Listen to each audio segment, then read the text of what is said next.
Dear Faye, thank you so much for joining me today. I'm so excited that we are getting together to discuss all things culture, communication, success abroad, intercultural or international workforce, personal development, right? Mhm. Off the back of the event that happened when I look at my calendar here already a month ago, we both met, well, we both attended the Work in Barcelona job fair Yeah. already a month ago, as I said, and we met there and we had a lot of observations that are actually similar. We spoke to many people, including companies and, of course, international workforce looking for a job. This is what the job fair is for. And we had very similar conclusions. On my end, from my side, when I spoke to companies, and of course I asked them about their learning and development efforts, they all said, yes, Lucy, we have plenty of training, sometimes on a regular basis, on a daily basis. And then when I probed and asked further, oh, tell me more about your training, they would say, yes, it's health and safety, and it is team project management. It is also a lot of training about products that we sell. I realized on chatting with them that the training would only cover topics that were helping the employees do their jobs, but didn't really address the international workforce. Yeah. The Which they individuals have. themselves. Exactly. But then they would praise themselves on having, like you said to me, people from 30, 40 countries. So half of their workforce would be international, coming from different countries. However, the training offering wouldn't address it. So that really struck me as interesting. And I thought, let's, have a chat and see why is it so, what recommendations we can make to both the international job hunters, but also to international companies. Yeah. Right? Yeah. Yeah, because as you said, I've been walking around there as well. I attended your workshop to focus on the needs of the individual, and then I went to the open space where all the companies were offering their services. And I did the same. I was just asking around a little bit, like, hey, you're international. That's great. How do you work? How do you make this work internally? And the main answer I got was, yeah, we have a lot of nationalities coming together, like 20, 30 plus, and it's all going great. No need there. It's like, oh, is it really true? And then with one or two, I get like an extra chat where I could go a little deeper. And then sometimes I heard them a little like, oh yeah, we do have a lot of like diversity in terms of nationalities, but yeah, what they actually do with it, with the workshops and the education that they are offering, it's what you said, like based on the skills rather than the individual people themselves coming from different cultural backgrounds, having different experiences and expectations. So yeah, we discussed this and we're like, even though we're coming from like different angles, looking at the same topics, we had the same conclusion. So that was yeah, very interesting. exactly. So we know that international job fairs are an amazing opportunity to meet people, well, to find a job as well, if you're a candidate looking for a job. But I remember when we connected, we wanted to walk the talk and actually follow up after an event, right? To maybe lead by an example, because you meet so many people, you walk out of events with, a pile of business cards, but if you don't follow up, you don't really, you don't nurture the relationship. So by chatting here today, we want to continue our collaboration, also connect on the topics, like you said, that are, that we specialize in, and I think build synergies. And I think most of all, raise awareness about, the challenges that this international workforce, the expatriates, internationals, whichever way you want to call them, face. And see, what recommendations we can make to companies so that they address these challenges.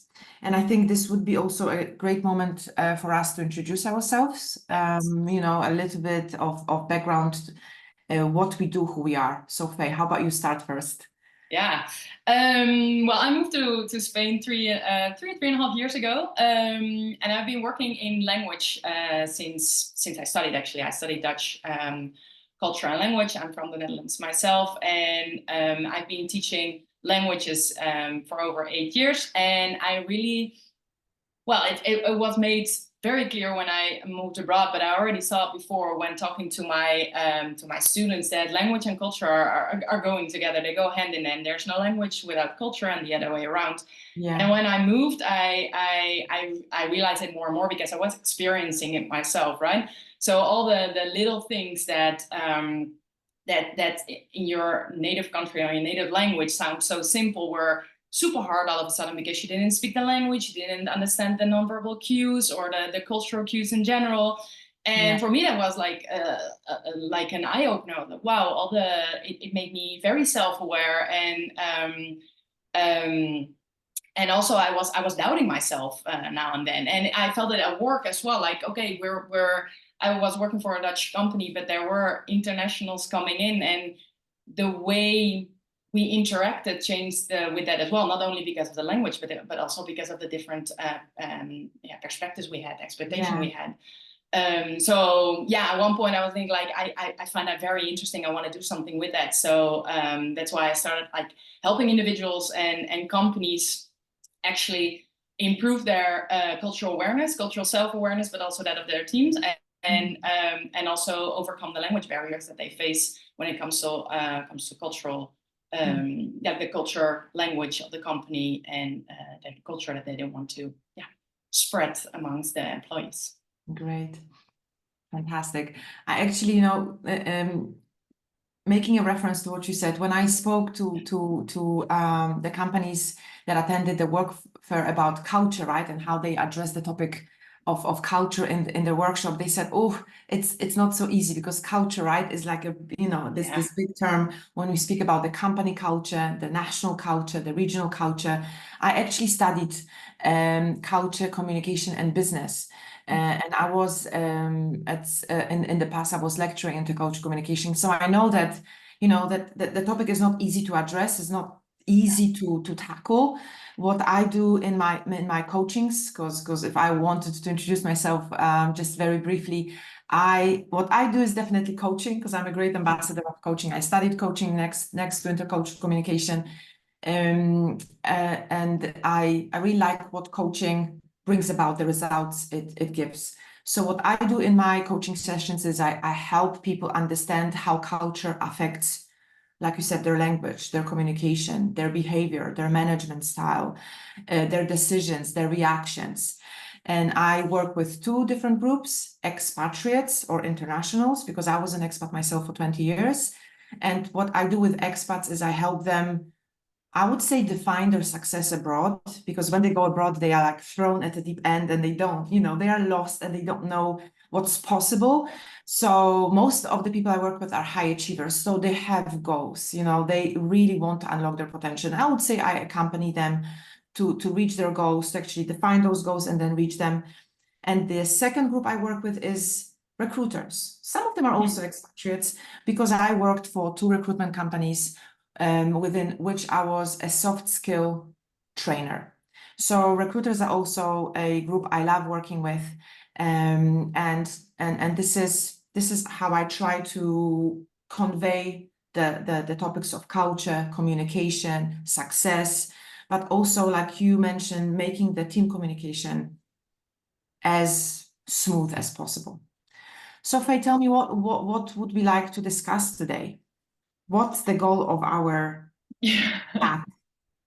I think when we first met, we discussed just what we did now, actually. And one of the conclusions that we had, and what we really wanted to make clear, I think also through this talk, is that apart from the fact that the education is not really focused on the individual in general, on their soft skills, let's call it like that, but also that being expats ourselves, it's not only the expat that needs to change, like I had it at least myself when I moved in. I had all those, I call it shocks. I felt like I have to become a native. I have to change. I have to make sure that I fit in this culture. But the more I tried to do that, I realized, like, you cannot see it on screen, but I'm 1.80 m. I am blonde. I will never become someone from Spain. I will have an accent. So how am I going to make sure that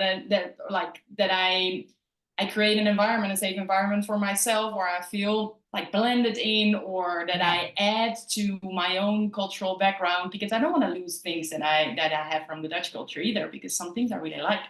And I think for us, it's also important to let people know that in companies, international companies, sometimes they actually do need to see expat differently, as in when it comes to onboarding, feeling them at home, because they do have different challenges than employees that are actually from that country or from the same culture.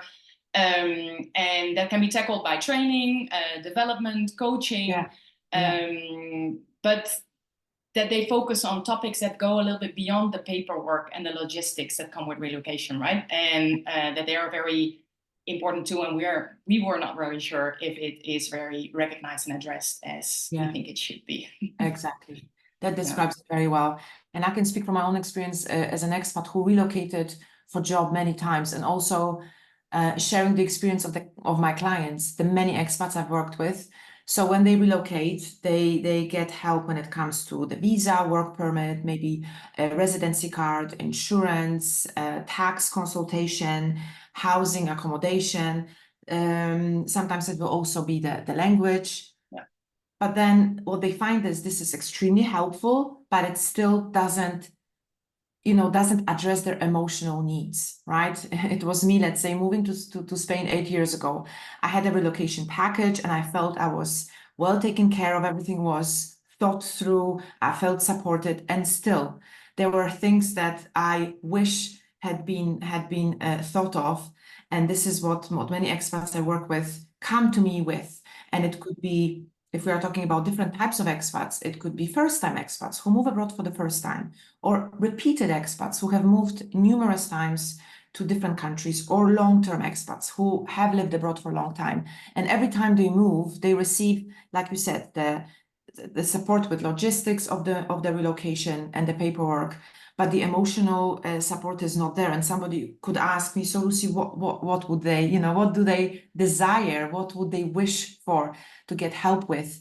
And I would say, when expats move abroad, they are kind of in a very unfamiliar setting. So they are taken out of their familiar context. And this can result in them becoming either more passive when it comes to communicating, or aggressive. This is what I have observed. So when they are passive, they will not be themselves. They will not communicate openly. They will shy away, be maybe more reluctant, reserved. They will take the observant role. Or on the other hand, if they, go the other way and the other extreme, they might be aggressive. They might interrupt in meetings, and they might, really try to show their presence. And again, what they want is to be confident. They want to be assertive. They want to be heard, but they don't really get any insights or training, like you said, regarding the culture of the country that they moved into. And here I mean the national, but also the regional, like in Catalonia. And then going beyond it, what's the company culture, of the company they have joined? How are the decisions made? Where are the colleagues from? What countries do they represent? How do they communicate? What are what is their management style? How, if they are managing, how can they manage, across cultures? And also, I think something that they always address in my coaching sessions is how can they work to their strengths? They ask what are they good at? Because being away from their normal context, from their comfort zone, right? Comfort zone, exactly. Yeah. They kind of lose their identity, like you said, you don't want to go native, but you still want to keep your own identity and then learn, from the culture, but making sure that you know who you are, what you stand for, what you're good at.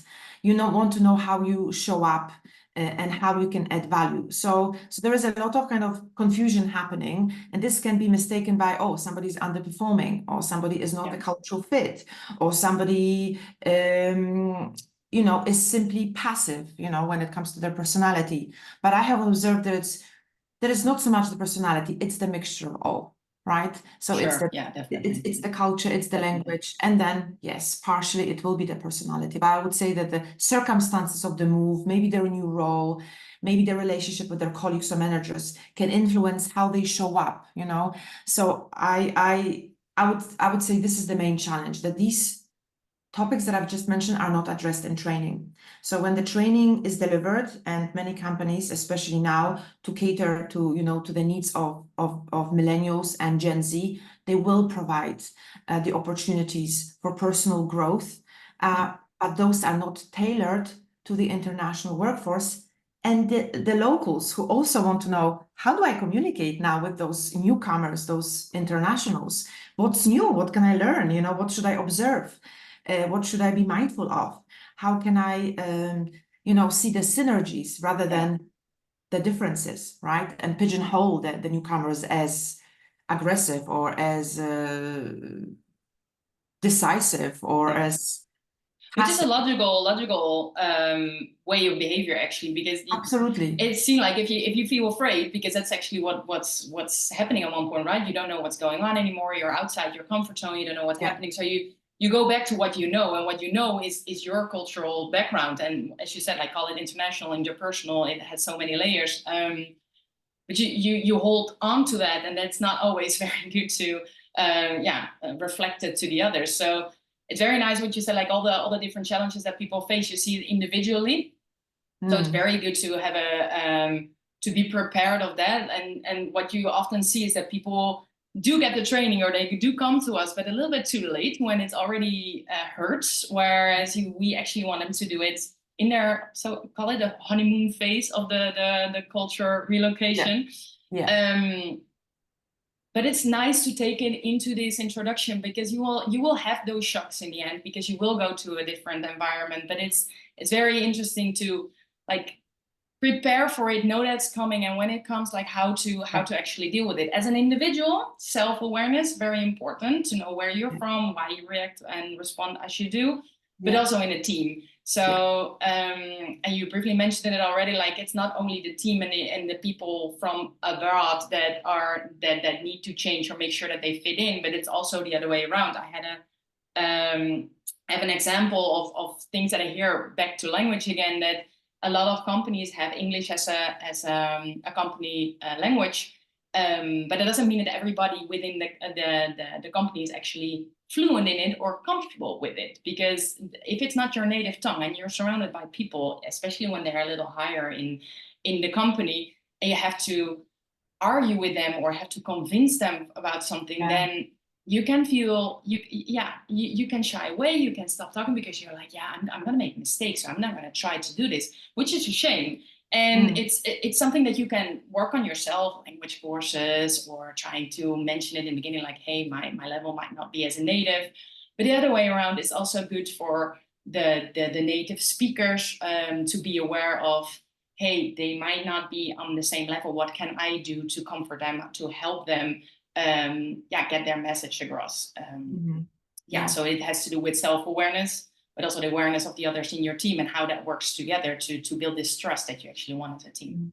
Yeah, definitely. The language plays a very important role, right? It influences how confident or how anxious someone might be. And even the native speakers, they as you said, they make an effort to, maybe make even their accents more neutral, and also allow for, maybe not allow, but accommodate misunderstanding that come from lack of, fluency. So I think, language courses, definitely, but maybe I would call them communication courses. Oh, definitely. So that, like, as we said at the beginning, the purpose of this chat is to just raise awareness that there is so much more to moving abroad. It's just not, oh, I move abroad, I have this new role, and now I will try to fit in. I think the support has to be, reciprocated. So it's the expat making an effort, taking a course, maybe also familiarizing themselves with, the culture framework they are going to work in, but then the company offering courses that, yes, cover the logistics, the paperwork, the onboarding, the health and safety, yes, the tax, but then team communication, cultural frameworks of all the people, that the team comprises, But it's the reason why you hire them in the first place, right? Because if you want to have people with different experiences, different backgrounds, worldviews, backgrounds, because otherwise you could have just like hire your neighbor, so to say. Like, so you take so much effort already to bring someone in the company, and then it's great that you have a huge diversity, but make use of it. Like, make it inclusive, make sure that everybody feels open and able to share everything, because feedback is a very big part as well, like giving and receiving feedback. Like how do you do that? How are people doing that? How are they used to do it? And how are you going to do it as a team to actually make use of that feedback and become more productive, efficient, all those things. Absolutely. So important. Absolutely. And then there are different perceptions about feedback across cultures, right? So everything was feedback, like this is an international word and actually not translatable in many languages. So it's used in English, but then people say, yes, I'm open to feedback. Yes, I would like some feedback. But the moment they receive it, you know, they take it negatively, or they don't work on it, or they cannot really process it, or the person who gives feedback doesn't even know how to give it, how to convey it. So feedback sessions, yes, but also talking about how do different cultures react to feedback? What is the feedback giving model? You know, do we have a feedback culture, and what does it mean to have a feedback culture? When we might have different, you know, different experiences from depending on the countries you come from, where feedback was only given when you know, did something wrong. This is when you had, you know, a conversation with your teachers or your parents. Whereas when I studied in the UK or in the US, feedback is something that is conducive to growth. Someone told me that there is, you know, my manager, when I was holding the L&D role at one of the recruitment companies, she said, Lucy, there is no learning without feedback. So feedback will help you grow, advance, like you said, raise your self-awareness. So again, feedback, yes, and I'm sure many companies offer sessions on feedback, but do they cover feedback across cultures, right? No, exactly. That would be something worth mentioning. Anything else that we would like to share as to what companies and also internationals themselves moving abroad could do to, like you said, ease in the process so that they don't need to, you know, extinguish fires, but prevent the fire from happening? I think don't underestimate it. I mean, a lot of people think like I can handle it. I will figure it out. I've been abroad for many years, or I've moved 3-4 times. Yes. Maybe not, or at least otherwise it won't harm, right? To have some session, and not only before you leave, but keep some also feedback sessions with yourself. I mean, like come back to yourself, like how is it going with yourself, with us, with the company. Have some moments where you check in, like how is it going? Is there anything new? Because nobody can really prepare for it. As you said, like you can be abroad for many years already, but it's not the same. You will meet different people. I think from No worries. No, I interrupted you. Go ahead. No, and also I think it's very, very important to stress also that it works both ways again. So as a company, if you're not sure how the other or the new employee or the employee that's in the company for longer already, ask questions. Don't assume things. Just ask questions. Ask open questions. Start a conversation really to see how that person is feeling within a safe environment, you know, without them having the feeling like, oh, what I'm going to say is going to affect my job in one way or another. No, how can we help you to be as productive as safe and comfortable within your role? And I think one of the things that I hear most from the expats I've worked with, and they are really coming from all different walks of lives when it comes to industry, country, age. And they say, Lucy, had I known that there is something like expat coaching available, I would have started it a long time ago.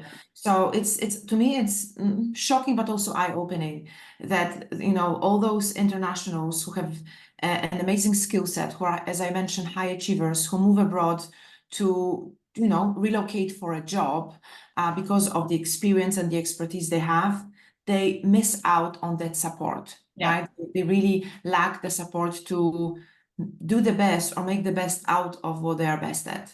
So they really would do with more support when it comes to the emotional side, addressing their individual needs, making sure that they know who they are, that they can find their feet again, faster. And I don't mean having, you know, a home and having a tax number and a residency card. It is important too, but It's very there's important, so much more. but there is so much more beyond it. So I think, I think expanding the training program, the support, would make a big difference. Yeah. And also, again, from a company point of view, it's also interesting to see, like, when do you in the employee cycle, when do you focus on this? When do you pay attention? And if it's enough, check again with your employees as well. Like, if you haven't included, check with them. Is it enough? Is it helping? What do you need? Open a conversation again. Yeah, again, you know, no patterns and no like pigeonholing that maybe they need an hour of support, you know, before they join and an hour when they are already in the company. It depends on from person to person, definitely. So I usually meet with expats once a week, you know, and then then after the first 10 weeks, we move to, I call it maintenance. So we have one called a month. And this is when they come and share how they are doing, how they are applying the learns, how they are handling the challenges. Because coaching is about, you know, teaching them to help themselves or like teaching them to fish. But sometimes they want to have this helping hand, you know, that guides even over 2 or 3 years. And if it's once a month, they feel like they are staying on track and they are keeping kind of the finger on the pulse. Absolutely, yeah. Great. So I hope this chat has been useful for our audience. And if they have any questions, they can, of course, approach us. We are internationals, interculturalists, language specialists, trainers, and coaches. And we absolutely love working with people. So if you have any questions, feel free to reach out.